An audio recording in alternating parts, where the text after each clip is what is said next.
အခုဒီဘက်ခင်မှာကလူကြီးလူငယ်မရွေးပေါ့နော် social media ပေါ်မှာအလွန်အကျူးအသုံးပြုနေတဲ့ပြဿနာတွေအခြေအနေတွေကြုံတွေ့ရစမြဲဖြစ်တယ်ပေါ့နော်ဒီပေါ်မှာအခြေခံပြီးတော့ကျွန်တော်ကဆွေးနွေးပြီးသွားမယ့် video vlog ဖြစ်ပါတယ်အားလုံးပဲမြင်လာပါရှင်ရှင်တို့ရဲ့ဒီနေ့ vlog ကတော့ sharing vlog ဆိုတာထက် discussion vlog လို့ပြောရင်ပို့ပြီးတော့မှန်ပါလိမ့်မယ်ဗီဒီယိုကိုကြည့်နေတဲ့သူတွေထဲမှာကို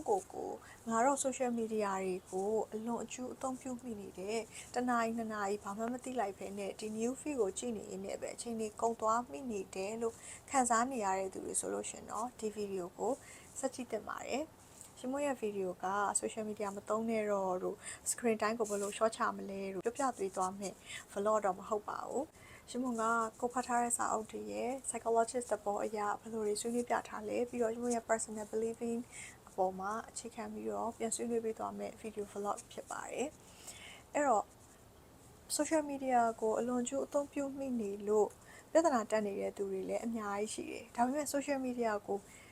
cut off လုပ်ဖို့ immediately ပေါ့နော်ချက်ချင်း cut off လုပ်ချဖို့တော့မလိုအပ်ဘူးလို့ရှင်မရဲ့ personal အမြင်အရပြောပြချင်ပါတယ်ဒါပေမဲ့အဲ့ဒီအစား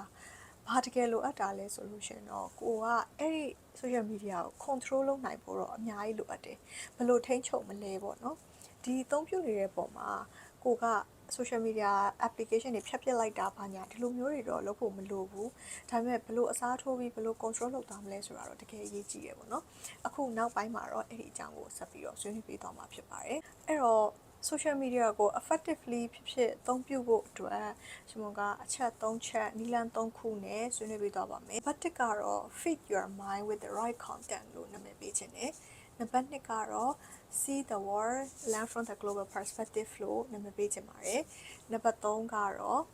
from consumer to creator ပေါ့နော်ဆိုပြီးတော့အချက်3ချက်နဲ့ဆွေးနွေးပြပေးသွားမှာဖြစ်ပါတယ်အဲ့ဒီအချက်3ချက်မှာနံပါတ်1အချက်ဖြစ်တဲ့ feed your mind with the right content ဆိုတဲ့အချက်ကအရန်အရေးပါတယ်ဘာဖြစ်လို့လဲဆိုလို့ရှိရင် psychology သဘောအရ social proof ဆိုတဲ့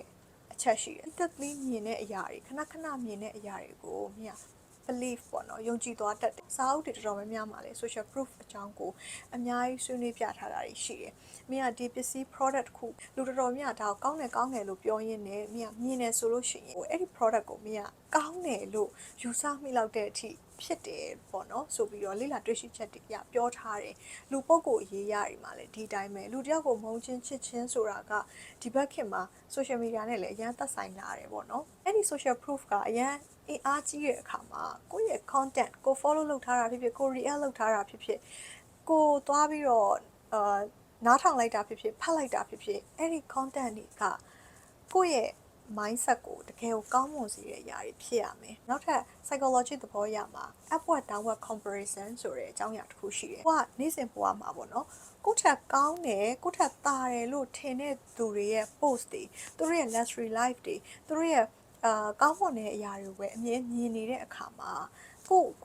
နော် insecure ဖြစ်စေတယ်ဒါမှမဟုတ် feel small ဖြစ်စေတယ်ဒါမျိုးတွေဖြစ်တတ်တယ်ဒါပေမဲ့အဲ့ဒီအစားဒီလိုမျိုး luxury ဆန် life တွေနေလာနိုင်အောင်သူတို့ဘယ်လိုစူးစမ်းခဲ့လဲသူတို့ရဲ့ thinking process တွေကဘယ်လိုလဲမျိုး challenges တွေကိုဖြတ်ကျော်ခဲ့လဲဘယ်လို overcome လုပ်ခဲ့လဲဒါတွေကိုပြောပြတဲ့အရာတွေရေးထားတဲ့ content တွေဒါတွေကိုပဲအမြဲမြင်နေရတယ်ဆိုလို့ရှိရင်လူတိုင်းမှာ difficulty ရှိတယ်အဲ့ဒီအပေါ်မှာ overcome လုပ်ပြီးတော့အောင်မြင်လာတယ်ဆိုတဲ့ mindset ဘက်ကိုရောက်သွားတယ်အဲ့တော့သွားပြီးတော့ comparison လုပ်နေရနေပြီးတော့ inspiration ဆိုတဲ့ဘက်ကိုရောက်သွားတယ်ဒါကြောင့်မလို့ content ကအရန်ရေးကြည့်တယ် inspiration ဖြစ်စေတဲ့အရာတွေပြီးလို့ရှိရင်ကိုပေါ့နော် good thinking ဖြစ်မဲ့အကြောင်းအရာတွေကိုထောက်ပြတဲ့အရာတွေဒါတွေကိုပဲသွားပြီးတော့ follow လုပ်ထားတဲ့တယ်သွားပြီးတော့ကြည့်တဲ့တယ် social media ရဲ့ algorithm ကအရန်ရိုးရှင်းတယ်မင်းဒီအကြောင်းအရာကိုအရန်သိချင်တယ်ဒီအကြောင်းအရာကိုပဲမင်းသဘောကျတယ် follow လုပ်ထားတယ်ဆိုလို့ရှိရင်ဒါတွေနဲ့စင်တူတဲ့ content တွေပဲအများအားတက်လာမှာပေါ့နော်နှစ်အချက်ဖြစ်တဲ့ see the world learn from the global perspective ဆိုတာကတော့နံပါတ်1နဲ့တော်တော်လေးဆက်နွယ်တယ်ပေါ့နော်နံပါတ်1အချက်မှာပြောခဲ့သလိုပဲကို react လုပ်တဲ့ content တွေကအမှန်ကန်တဲ့ content တွေဖြစ်တဲ့နယ်လို့ဆွေးနွေးခဲ့တဲ့အတိုင်းပဲနံပါတ်2မှာလည်း learn from global perspective ဆိုပြီးတော့ဆွေးနွေးပြသွားခြင်းတယ်။ဘာလဲဆိုတော့ ကျွန်တော်လူတကိုစားပဲကြည့်နေလို့မရဘူးငါ့ကိုငါပဲငါလောက်တာအကုန်မှန်တယ်ငါတွေးတာအကုန်မှန်တယ်ငါအခုတည်ရှိနေတဲ့နေရာရက်ဝန်းကပဲအကောင်းဆုံးအဲ့လိုမျိုးချက်တွေကိုကြော်ဖြတ်ဖို့အဲ့ဒါအားလုံးထက်တာလွန်နေပေါ့နော်ကဘာကြီးမှာဘာတွေဖြစ်ပျက်နေလဲဒါတွေအားလုံးသိရမယ်လူတွေကကိုကြောက်တဲ့ကောင်းနေလို့မရဘူးကိုမိသားစုတစ်ခုတည်းကောင်းနေလို့မရဘူးဒီကိုနဲ့ပတ်သက်နေတဲ့ environment တစ်ခုလုံးကောင်းဖို့ဒါမှမဟုတ်ရှင်ကဘာကြီးတစ်ခုလုံးနဲ့ရှင်ပြီးတော့သိဖို့နားလည်ဖို့ဆိုတာကကဘာကြီးကိုမြင်ဖို့လိုတယ်ကဘာကြီးကိုမြင်ဖို့လို့ဆိုတာအကြီးတော့ဖြစ်သွားတယ်နော်စကားကြီးอ่ะဒါပေမဲ့ကိုကထားပါတော့နိုင်ငံတစ်ခုခုမှာရှိတယ်ဒီနိုင်ငံအကိုလည်းကောင်းကောင်းသိရမယ်ဒီနိုင်ငံရဲ့ culture ဒီနိုင်ငံရဲ့ geography ပေါ့နော်ဒါတွေအားလုံးကိုသိချသိရမယ်ပြီးလို့ရှိရင်တခြားသောနိုင်ငံတွေကိုယ့်ရဲ့ dream country ဖြစ်ဖြစ်ကိုအတူယူတဲ့နိုင်ငံဖြစ်ဖြစ်ပေါ့နော်ဘယ်နိုင်ငံမှာမဆိုသူတို့ရဲ့ကိုယ်ပိုင်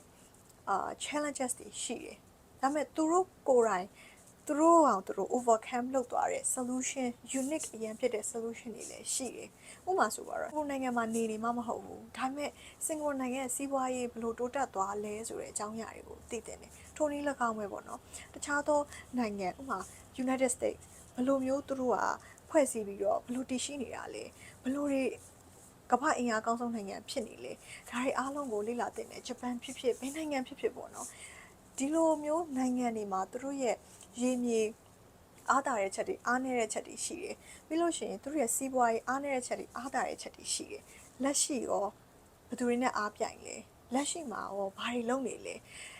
ဘာတွေကြုံတွေ့နေလဲဆိုတဲ့အကြောင်းအရာတွေကိုပြောပြတဲ့လူတွေရေးပေးနေတဲ့သူတွေ